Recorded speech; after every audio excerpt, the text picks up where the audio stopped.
before we moved here to CCF, he was interim pastor at Journey Church in Sallisaw, Oklahoma. And I heard him tell this story. And he was well versed, not only in the Bible, but in history. So he's got a lot of credibility with me. What was the first Thanksgiving like? Well, this is Pastor Jim Murphy's account. Most of us agree that the Pilgrims came over in 1620. But let's go back before that. There was actually other people came over from Europe before that. In 1607, 13 years before the Pilgrims, Jamestown had a commercial settlement, but they were there for the money. And there was a little religion thrown in. When the Pilgrims came, it was for religious freedom only. They had no idea how they were going to make a living. They said, we'll just go and we'll make a living however we can. So what did they give up to make this journey? Well, we got to go further back to really get the historical perspective.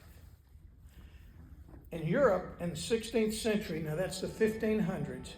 Not many of us in here can remember the 1500s, just Monty, I think. But, okay. There were four main religious groups in Europe in the 16th century. One, you got visual aids here.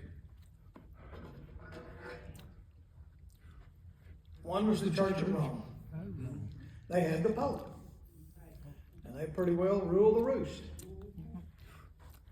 The second group was the Church of England, started by Henry VIII. Want to know why Henry VIII started this church? He had a wife. Yeah, he had a wife that he wanted the marriage annulled. And the Pope said, no. He said, well, I'll just start my own church then. I've seen his his brother's wife. So that was the second group. The third group were the Puritans.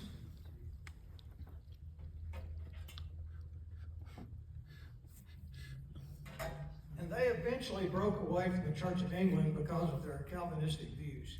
Calvinists really look at predestination as a very important thing. And so since the Church of England didn't go along with that, neither did the Church of Rome. They just broke away and formed their own little group. It wasn't a little group, it was pretty big. And then the last group is the subject of our talk, the Separatists, who were the Pilgrims.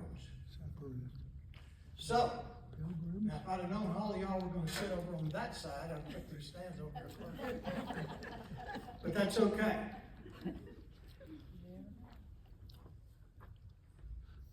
Now I lost my notes. That's what I get for touching my iPhone, isn't it? It's okay to talk to yourself. Here it is.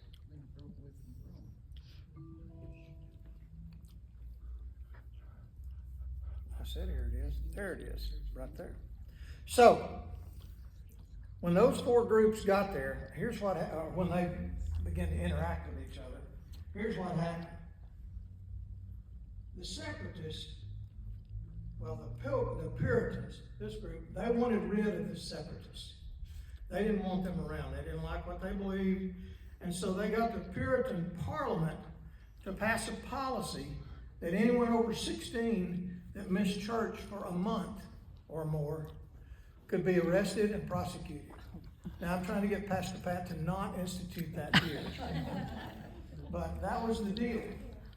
And so when that happened, the Separatists said, okay, we're out of here. And they went to Holland and stayed pretty much a decade in Holland. So even then, though, they were still felt the government was telling them what to do.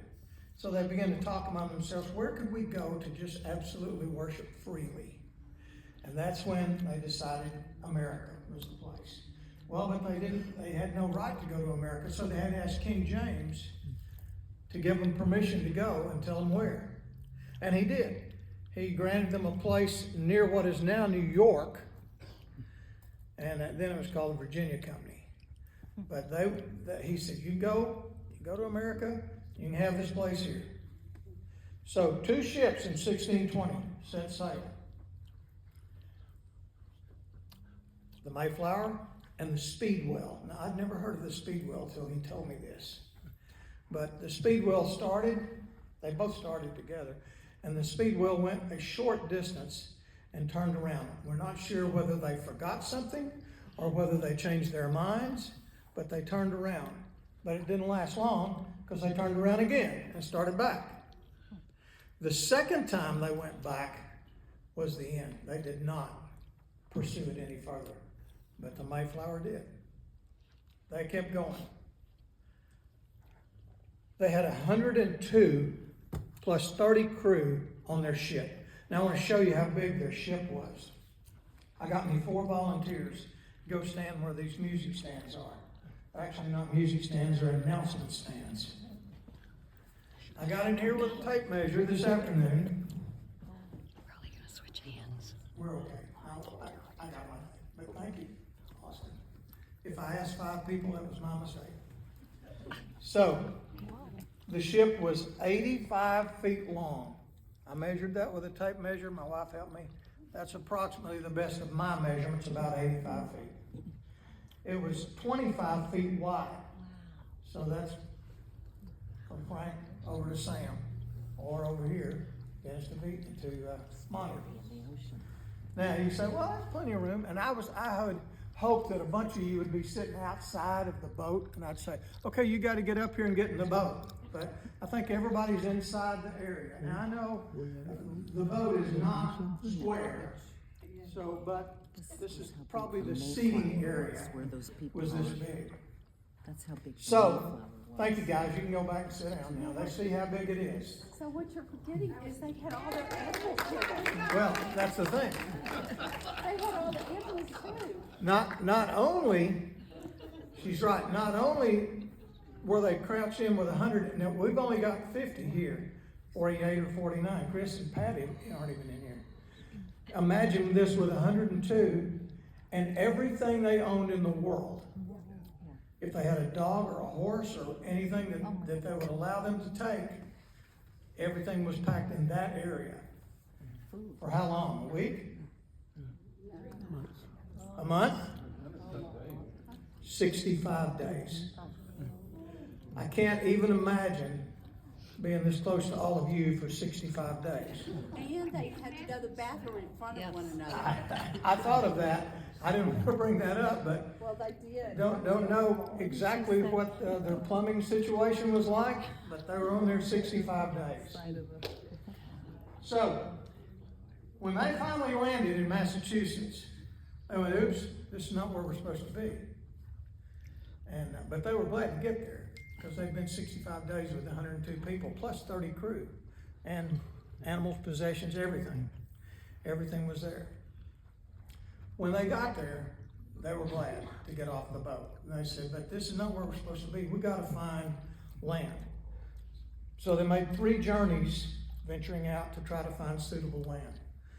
Well, when the first winter hit, they were not prepared for that. All but 50 of them died of the 102. There were 25 fathers on board when they left Europe. 13 of those died. By the time they got to America, there were 4 of the 16 childbearing age women still alive. They lost so many that when spring came, they buried the dead in unmarked graves and spread the dirt over them so that the hostile Indians wouldn't figure out how few of them were still there. It was tough. Now, all the Indians weren't hostile. Actually, they had one named Somerset that had learned a little English from fishermen. And he had pity on them and decided he would help them learn a little about the land. So Somerset helped them learn to plant, and later on he was joined by another Indian named Squanto. Squanto had been kidnapped, and from his captors had learned English a lot better. So Squanto was really able to communicate with them.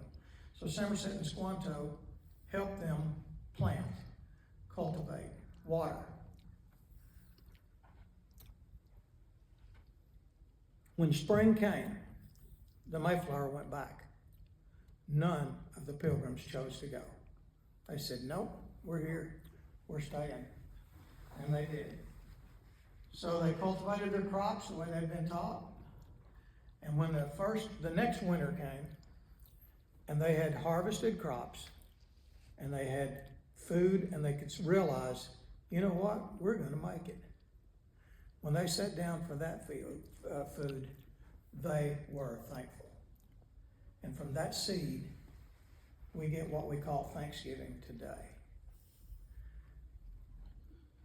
Look at what we have to be thankful for. We didn't do anything like that. Everything that y'all made tonight, volunteered, and we just went in there and consumed it, and we were thankful, but we didn't sacrifice like they did.